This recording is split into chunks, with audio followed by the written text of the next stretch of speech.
I'm going to have a short presentation on the status of a study we've been conducting for, or we started a bit more than maybe 1.5 years ago. I'm just going to try to get the presentation running. 1 second. All right, so this is basically a follow-up presentation from the one I did last year. The topic will be an ongoing UV study. It's basically a project presentation. It's not going to be much presentation of results because we don't have any yet, but we're open to get feedback on this whole project from you guys. So it's a collaborative project.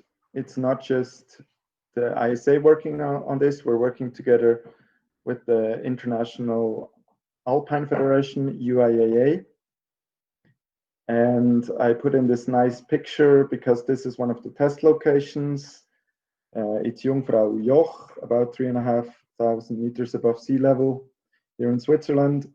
And I'll give you a short overview on why we are doing this on this location, at this location. Just some quick pictures from Jungfrau Joch. Most of you will know this mountain on the left. It's the Eiger. It's the mountain you see when you drive up the cable car to Jungfrau Joch. And so it's quite a journey to get up there from Bern. It's 3.5, almost 4 hours. So we do this in 1 day back and forth. So this is just a short little overview of one of the test sites to start with. So why are we doing this? Main reason, we don't really have any systematic data on UV degradation of webbing. I'm not going to go into detail on this. If you want to check out some more details, here's the link to the talk I held last year. Maybe somebody else can post it into the chat section. So I was talking about longevity of webbing in general. And one of the conclusions back then was we need more data. So we've already started the project back then on getting more data. And we now got on board with the UIA, or they got on board with us to start this study. It's a long-term study. I will show you how long-term in a sec. So just want to recap shortly 1 or 2 things on where we stand. So what is one of the main problems with webbing we have in our highline applications? It's obviously that it's difficult to assess when an MBS has been reduced too much for our highline uses. This is a general problem. We cannot always see degradation of webbing. And one big factor that plays in here is UV. Obviously, you all know you cannot really see the UV rays, so it's kind of difficult to assess this over time as well. So another big question we have is how we can actually determine how a piece of webbing needs to be retired. So this plays into this whole UV degradation story, but it's obviously bigger than that. So this is also another slide from last year's presentation, just listing some of the main factors for MBS reduction. I'm not going to go through all of these in detail. You can look it up in the presentation from last year. The one I want to focus on here is UV radiation. The indication we have for this, or we think it is an indication, is actually bleaching of webbing. So the color fades away, webbing gets usually loses its color, and it becomes usually more white. Sometimes this is also not visible. Obvious reason is when the webbing is white already. So we need some other measures to figure out how long a webbing has been outside or how strong the UV radiation has been.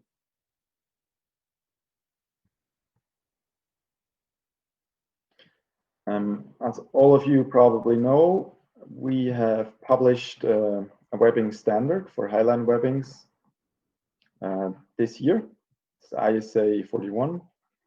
I don't want to go into detail on that, but one of the main discriminations we make is we defined 4 types And these 4 types are based on the MBS values we get. This is the best and simplest measurement we can do right now with webbing.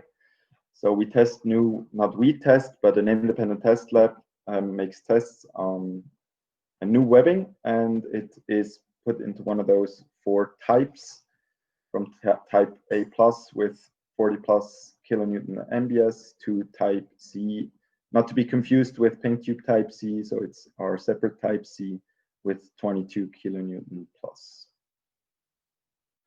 I just added a little excerpt from this webbing standard. This is one of the appendixes, Appendix C, where we talk about recommended lifetime, so days exposed to the elements. And as I said, this is not only UV, it's more than UV, but UV is one of the main factors which we want to figure out with these test series that we're planning here. So what you can see on here is that we defined this RLT, so recommended lifetime, as days exposed to the elements or days in use. And this is not directly related to age of the webbing. So what we want is that in the future, you actually count your days that you have your webbing exposed to the elements outside. So for us, this usually means it's simple. When you have a perma rig, that's just the days the rig was outside. If you go rig in the park, that counts as 1 day. So that's how you can access this RLT on your webbing. So again, this webbing standard mainly is for, I'd say, commercial uses. So this will be important or more important in the future for festivals, for commercial shows, for commercial gigs, for recreational uses of highline webbings. This is a recommendation.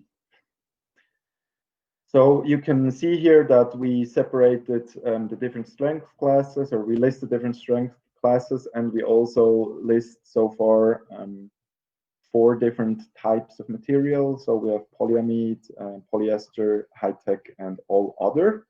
So 4 categories. So the all other usually would be like hybrids and some stuff that is out there which doesn't fall into the other 3 classes. So this is our current knowledge on this issue. We have some measuring points. You can link again to my talk from last year. There's been some other stuff published in the meantime. So this is our best knowledge on what we would see as a recommended lifetime per strength class and material. So you can look up this number. So let's take like a type B webbing, which is made of polyamide. Our recommended lifetime would be 360 days. So this is what we have currently. We want to improve this, and hence we did this study that I'm going to talk about here.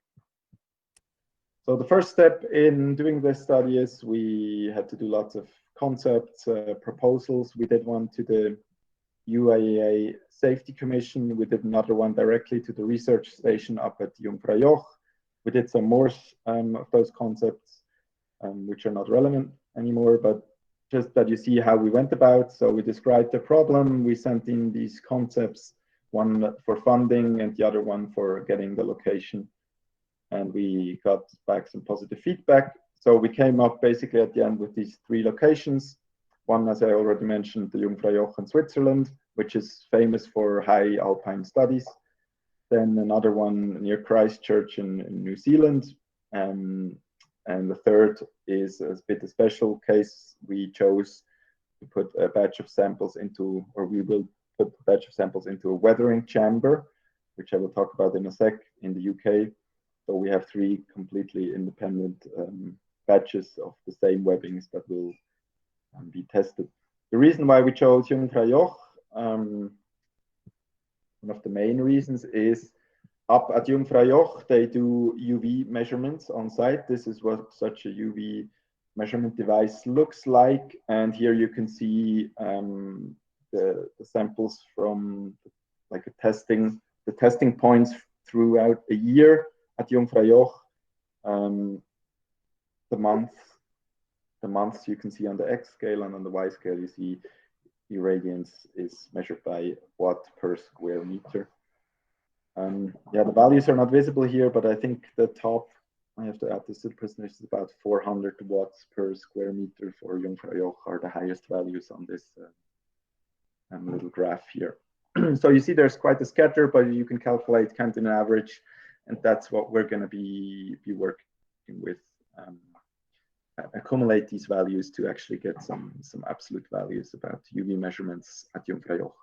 We will also have such measurements for the other locations, and I will briefly talk about that in a second.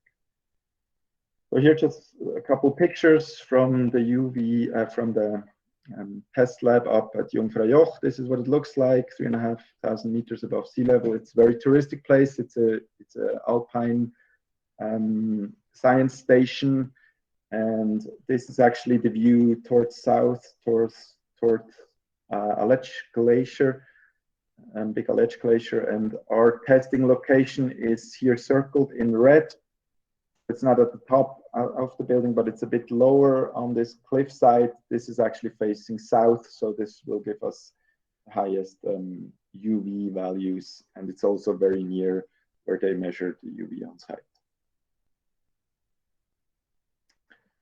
Here just some pictures, how it looks like when we got to the site for the first time. It was in spring, and we could already see, since we want to leave these samples up for a year, there's going to be some problem with snow, with avalanches. We then decided to go on the left side of this cliff because this supposedly is snow-free and no avalanches should reach it. I just want to show a brief video. Let me switch over for this, 1 sec. Okay, I'll play it.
Okay, could everybody see that?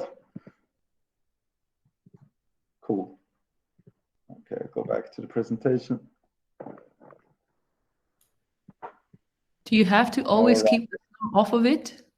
If the snow gets on it, somebody has to brush it off, right? No, that's not really possible. So the values will get up there, obviously, as you can imagine, will not only be pure values of UV. There's big storms up there, high winds, and we will have ice on this whole thing for sure during the winter. So it will also have, besides UV, there will also be some other effects that go with it, especially like high temperature cycling from very cold nights to very warm days in the winter. So for the study at Jungfraujoch, we cannot fully isolate just the UV factor, but I will explain later in the presentation why I think this is probably not a huge problem. But as you're correct, so for this location, it's a very special environment, and we will also have to deal with other factors, but not just UV, and we'll try to factor those in the analysis of the data at the end. So here again, a picture of our final installation. One of these frames is already, the small one has already been removed and sent off to testing. That's the current status of this project, actually.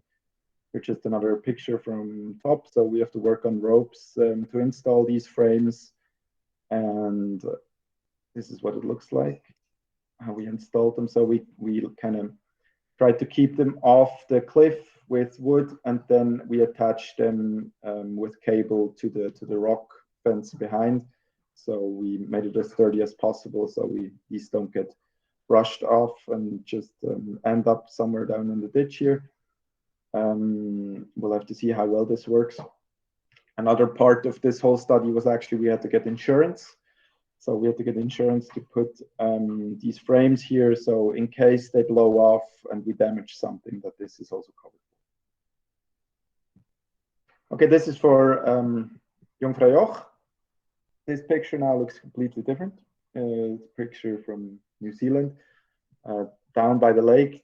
Here, this will be hopefully our second test location. So since the UV values are very high at Jungfrau Joch because it's on a higher elevation, we chose a second place in the world with high UV, which is in this case New Zealand. It will not be as high above sea level, but it still has pretty high UV measurements. And so we can compare like a low altitude value to like a high altitude value, and that will be interesting from what I mentioned before from the factor of temperature cycling. So one big batch of webbing will be sent to New Zealand. Another thing that is important because the summer is our winter, so we kind of have our samples already up in Switzerland, and the samples in New Zealand, we can install them in the next coming months. This because we want to install them at peak UV, and then slowly over the months, UV will get less, and then we can already see how this maybe factors in. Okay, and the third location will be a chamber. It's called Accelerated Weathering Testing Chambers from this brand here. So it's basically a machine which can simulate weather conditions. For those who've never seen something like this, here you can kind of see a size comparison. So you can put all kinds of different things into these chambers. You can simulate different things. So there can be like UV or 10 lamps. You can put the test specimens on the outside here. There's like a swing door, and then you can also simulate other stuff. So you can simulate like rain or temperature cycling and all kinds of things. So we have not decided on the detailed conditions that we want to put our webbings through, but this is a really like defined environment which we want to put one entire batch of specimens through. So these are the three testing locations that we have so far.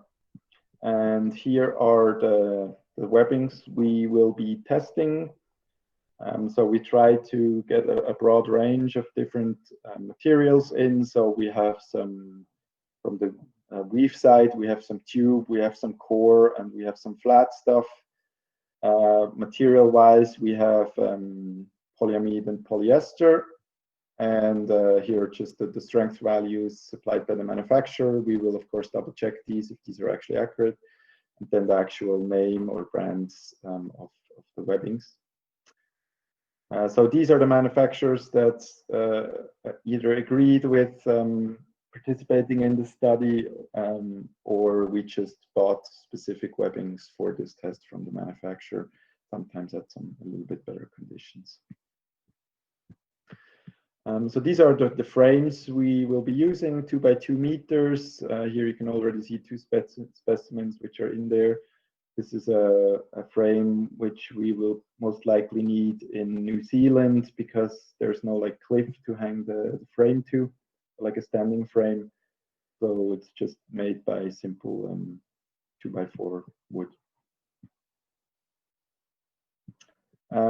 So in terms of the test samples, we will have, from each webbing, we will have 3 specimens per batch. Each frame carries 42 samples, as I said, with 2 meter length. Each location will have about 3.5 frames. So that's about 147 samples per location at 3 locations. So 441 samples times 3. Is that correct? Maybe I have to recalculate that. I'm not 100% sure. The video, it said something else. And then, yeah, we have also 1 set for the initial testing and 1 set left in a black box. So we will not expose this to UV and test it at the end so we can just get like some control samples in as well. So lots of webbing samples, lots of testing we will have to conduct in the upcoming months. Here's a word on the testing interval. So the first interval we already finished. It's the 2-week interval at Jungfraujoch. So we brought down the full, I think 21 webbings for the first, so 7 times 3 for the first batch test. This one is off for testing already. And the next one we will get at 4 weeks, then at 8, 16, 32, 64, and 128 weeks. So we are expecting something like this, what you can see in this graph below here. So like degrading values over time. At the end, we'll see what really happens. We will have these 3 different locations we will get such a curve from, so we can compare the different locations. And we can also maybe factor out how important is the temperature cycling at Jungfraujoch compared to temperature cycling day-night at in New Zealand. Then we have the control sample in the lab environment. Up until now, we have Walter Siebert, who will be available for testing. We will see how much we can use of his time, because there's so much samples to come. We will definitely have to do some of our own testing at his lab as well. So this we will have to see how we can do all this testing in the future. Not everything is defined yet. Okay, just to conclude it, we just started with this. First samples are on the way. First batch is going to be tested probably this week. And yeah, we'll keep you updated on all of this. And if you have any questions, let me know. Thanks a lot.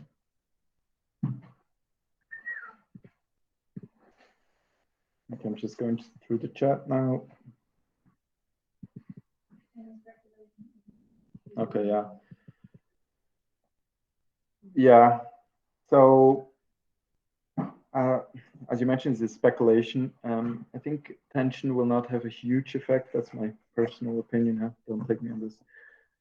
But I think one of the main things with tension is that you basically spread out the webbing, so you might have a bit more UV exposure on the top layer there. So that could be one factor. We also have some tests. Maybe you've seen a study we published on PinkTube, which was hanging outside, I think, for about a half a year. And we also tested parts of it which were not hanging, which were kind of in the backup system at the tree. And they showed similar values. The big difference was, so one part was under tension, the other wasn't, but it was quite interesting to see that the part which was under tension and exposed a lot to the sun was completely bleached, and the other part was not bleached as much, and still the values kind of lined up. So we are not quite sure how bleaching actually helps us in terms of UV degradation. For sure, it's an inspection criteria. So if your webbing turned completely white, you probably don't use it anymore. But yeah, we have not enough data on this. Yeah, concerning temperature, no, we don't know this. I believe we don't know this. So you have to imagine that all the data we have so far is mostly on ropes. And there you have the problem that the core is protected by the sheet. So when they measure ropes, it's not really comparable to what we have, which is mostly just a sheet. Even our core webbings, most of them, some of the fabric is actually exposed on the top of the webbing, so it's not enclosed like in a climbing rope. So not really comparable. My guess would be that temperature cycling has quite an effect as well. So like expansion of the material, and so day-night temperature cycling, that's where I see a big effect, but in my opinion, there's not really the data out there to support the statement right now. So maybe we can make some sort of conclusion in terms of temperature cycling when we compare the values from Jungfraujoch to the lab chamber to New Zealand. I hope we can not only get info on UV, but maybe also on the temperature cycling effect. Yeah, but you haven't. Say again? Sorry for interrupting. Do you have are you controlling for temperature with, for example, have you thought of controlling for UV, like blocking UV in a sheath, but leaving the webbing also in a sample to get an idea of what the temperature difference with UV subtracted looks like? I think the only chance for us to do this is in the lab environment right now. Because as long as you hang it outside, it's going to be difficult to control any of this. I mean, we will record temperature, humidity, and obviously UV, and then kind of, you know, sum it up and make a comparison. But the only way for us to control it right now is in this lab environment, where we probably will not invoke the temperature cycling, but just reduce everything to UV and then compare that to the other two locations and see how this plays out, how big of a factor maybe temperature cycling might be. So that's what, yeah, that's my take on this so far. Maybe you guys have better ideas, and we're definitely open for feedback. These tests have not started yet. We've not defined how the actual conditions will be in this weathering chamber. Yeah. What I meant is sheath. So like 50 millimeter webbing over, and you're saying that that would not control for UV, that would still impact, like that wouldn't work?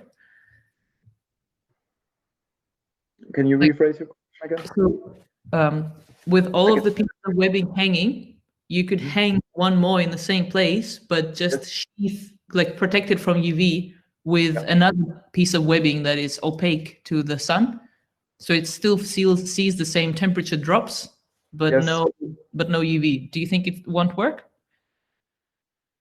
It might work, yes. It's a possibility. So what we know from UV is that it doesn't go far into the material. So not far into the fabric, it stays really on the surface. But this now, again, it depends on what your weave pattern is, if actual the fabric gets on top or not, or if you have an actual core. So what you're saying is we could just sleeve a piece of webbing with something else, or even, yeah, it's a good idea. The problem is, like with every other idea we added to this study already, like the number of samples increases, because we wanted to already now for each test we have like three samples, right? So if we add now another series of tests, we have to decide on which webbing will we do it, because we cannot sleeve every webbing. So I don't know how much of a control factor that is, but maybe, yeah, it's maybe a good idea. We can maybe do this in New Zealand. I think for Jungfraujoch it's probably too late for now, but it's a good idea, yeah. Or maybe we'll just hang one the next time we go up there and see if we can see a difference, yeah. Any other questions or inputs? I think sunscreen lotion is probably not going to work that much, but yeah, we also thought about that actually. Yeah, you create wind, snow, and other elements protection, but I think it's less of a factor. I think the critical one is temperature cycling, and it will see the temperature cycles and it will not see the UV. So probably Kat's idea might even work.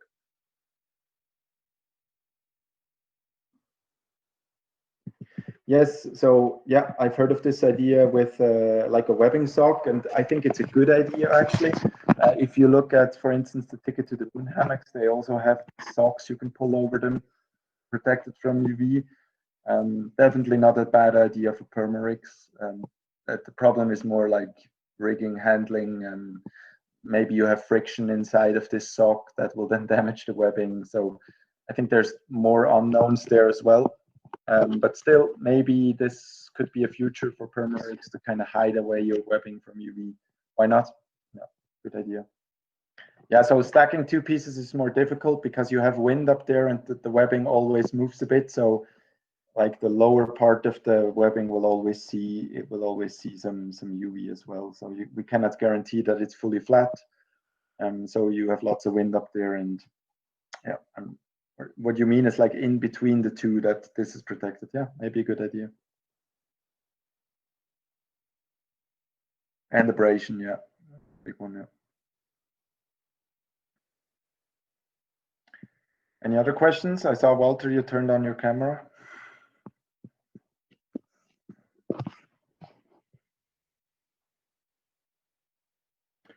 Well, good. If not, thanks a lot for your time, so I could present this.